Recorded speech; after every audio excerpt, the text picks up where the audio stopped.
on for you want kidnap me? Did they kidnap with this guy uniform? Because you don't have though, my brother, they use the uniform now. Shut up! Who are you, young man? Officer, you quick forget to. Now me, you and your colleagues stop for Eromo Kopali junction that day. When I find something, you say me they arrest me, say now me they swear police name.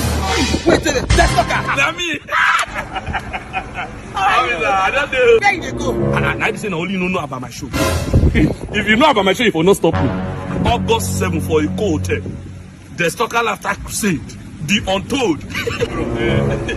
Take evidence. Yes, sir. I'm gonna be this up. 4 million naira only. You're under arrest. What I do, the officer? Why go put only? I know it's too big for only. How are you come now? Shut up! Now they put me for trouble. Leave my for trouble because I you. I know too big for this comedy. No, you never too big, go. But you go be upcoming for old age.